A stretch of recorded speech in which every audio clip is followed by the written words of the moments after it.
Zachariah Carr, take one.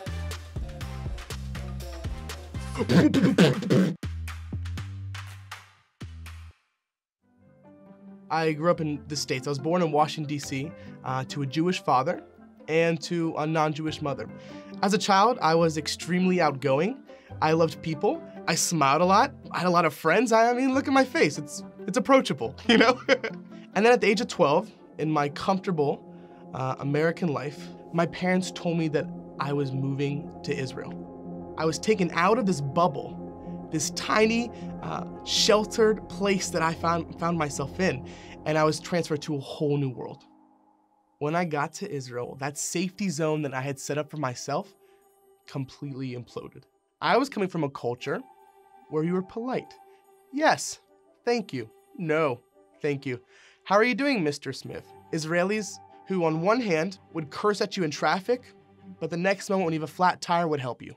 And we became this normal Israeli, kind of normal Israeli family. I love hummus, I love falafel, I love shawarma, I love being in the Middle East. Now, where's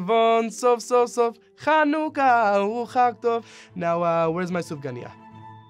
One of the hardest things that I had to do was tell people that I believed in Yeshua. In fact, often what I would do is I would just hide it. Because I was scared of the fact that I would tell them that I'm a believer. I was scared of it. So at my high school, I had a couple friends come up and ask me, they said, so Zach, why aren't you religious? Like, why don't you wear a thing, like tzitzit or kippah? I didn't know what to say. I didn't have a good answer. I didn't want to reveal to them that I believed in Yeshua. And so finally got to the point where I said, I do believe in my Jewish background, but I also believe in Yeshua. And at that point, they said, oh, well, that's okay, because your father's Jewish, right? Your mom isn't Jewish. And so a moment ago, I was Jewish enough to become religious, but the moment I believed in Yeshua, I was not Jewish enough to do that as well.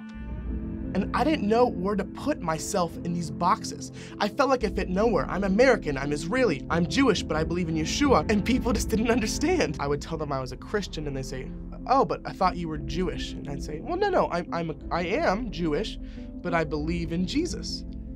And this was weird now, because for the first time in my life, the two contradicted. Yeah, I naturally like people, and I want people to like me, because what I cared about was what they thought of me. I remember at that time, all I could think about was myself.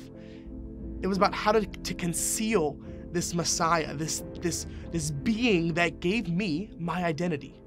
How to cover it up and not to show other people, not to tell them about it. But the crazy thing is, my Messiah hung on a tree to die for me, to give me life. And here I was trying to conceal the very person that gave me the ability to breathe. Who I was, my identity, where I belonged, which box I fit in, I was never able to find satisfaction in it. Yeshua was the only individual and personal individual that was able to provide me with true satisfaction, was able to love me deeply and care for me and search the depths of my heart like no one or nothing ever has before. The fact that this love was so great, was so big, and was so unselfish that it would give itself for me even until death.